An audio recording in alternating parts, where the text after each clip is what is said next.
All right, guys, welcome to the late show for Beers and Breakevens for round 7. Unbuckling the belt, getting off the fence, no splinters. Bring in my 5'8", T-Rex. How we doing? Best part of the week, mate. We get to get down, we get dirty, and we get to get into the real crux of SuperCoach, the on-the-spot thoughts. I love it. Absolutely love it. We've got our questionnaire over there. How are you, Kathmandu? Hello. We are running on a tight schedule this morning, so I'm going to be going through all of the responses to your story where you asked for questions relating to SuperCoach. So who knows where this is going to go, but that's part of the fun, right? It is part of the fun, and shout out to the 4 people that managed to get their questions in on time because I left it to the absolute last fucking minute, so credit to you guys. A few more than 4, but yeah. Scissor, paper, rock. Fuck, he's good. We're going to kick off. All right. You're going to start.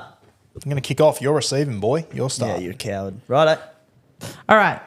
So from Reed Callum with a K, do we still captain SJ even if he doesn't follow Guru? Sorry, I'm going to interrupt you for a second, Timmy. Do you have the context behind this story? No, I don't. Fucking, I'm sitting there yesterday, Kat, or the day before? Maybe the day before. It was the day before. I'm sitting there and I get the notification on Instagram, Shaun Johnson has followed you. I'm like, that's fucking cool. I love Shaun Johnson. That's mad. So I post on my Instagram story being like, here's little omen. Shaun Johnson's following me. He's going to score 2 tries this weekend. That's my about even bet. It can't go wrong.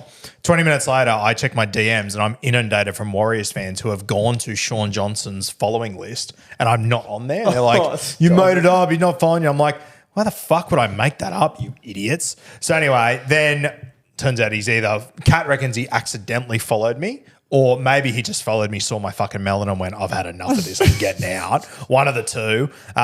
So then I re-uploaded it being like he gave me a big old bra, Shaun Johnson. So I'm still betting on him this week to score a double. But that's the context there. And in about even, we call it a breadcrumb that you need to follow. And I've got a feeling SJ has a big game this weekend off the back of that. Look, he's one of the sharpest minds in the NRL, Shaun Johnson, and I can safely say that he did not follow you looking to get your Shaun Johnson-related content, mate. So I reckon it's a slip of the finger. But regardless, I'll follow you into it.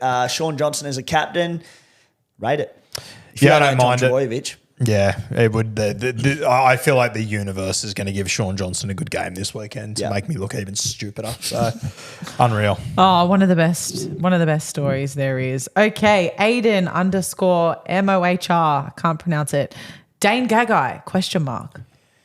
Oh, the Dane Gagai question. We're back here again. I honestly, bro, I don't know. I think he was reasonably quiet on the weekend from memory, sub 50, I think he was, which for Dane Gagai is very quiet. I think he's always a really good pod play. I mean, essentially every time he gets an offload or a pass away, Greg Marshall's going to run over 3 or 4 people and get a line break. So I get it. I'm not keen on it right now, but I guarantee you at some point throughout this season, not only will I be interested, I'll probably own Dane Gagai. I love it as a pod play at some point. Yeah, look, I wanted to say he's had 2 lesser weeks in the last couple of weeks. Scoring-wise, he has. Scores of 42 and 46. Got to remember, they were a bit discreet about it, but he was coming back from some health-related concern, missed the game against the Warriors. The game he came back from, he based 42. And as you said, the big thing is we spoke on Beers and Breakevens this week about the impact of Greg Marju on the right.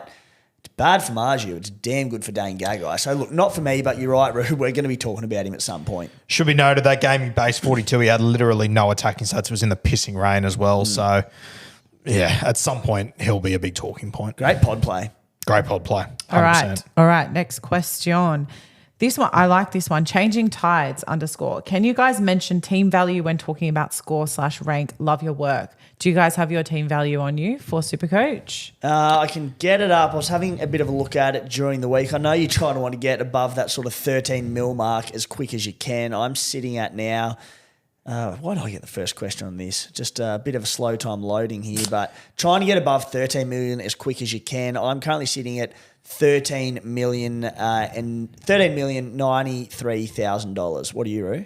I'm 13,200,000. So I think I'm sitting in a good spot. I'll be honest with you, I don't value this thing overly highly. I think you're similar, aren't you? Yeah, not enormously. I think people value it a little bit too highly at times. I don't really care. If I'm comfortable with where my team's at, I'm sweet. You look at the back end of the year and the teams in the top 10 and the top 100, Some of them have enormous value. Some of them have less. There are so many variables involved in it. That's why I find it very hard to comment on. Look, there'll be bigger data nerds who will be able to break it down a bit more and like what's successful and what's not, when you need to have it by. But look, for me, I know if I've got cheapies and my cash is generating well or if it's not.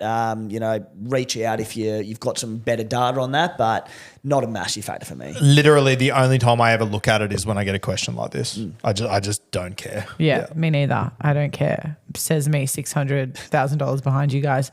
But I also have $600K in the bank, so I don't know if that plays Are you into it. $600K behind us, are you? Yeah. Okay. I've got 12,491,000. I mean, you're $800K behind me. Okay, relax. All right. Jamesy Boy 7. Gun to head, no time to think. Pick your origin backs 1 to 7. Say that again. Origin backs. 1 to 7. New South Wales or? Blues. Whichever side you'd like. Okay, to. Blues. I think Teddy will be the fullback. I think wingers will be Brian To'o, and I reckon Zach Lomax is a very good shout. I think Lomax or Critter I'd probably go for at the moment. Centers, I would go Turbo and Trell.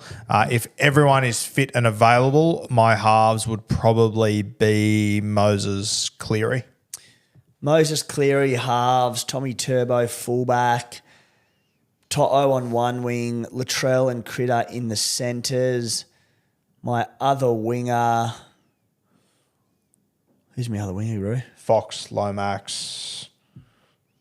I don't know. So you're picking you don't think they'll pick Teddy, or is Teddy in your side?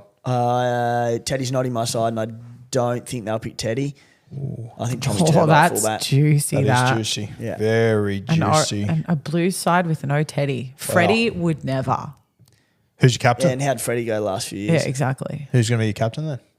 Oh, God damn it. Late show throwing the big ones at Do you me. go straight to Nath or? Yeah, I do. Yeah. Okay. Nice. Nath or, mate, I'd also happily go Cam Murray, Yeah. but I like Nath. Yeah. Stunning. Like it. Well done, boys. Okay. I like this question. Braden_Dunstan, because it's a player that has yet to come up in conversation.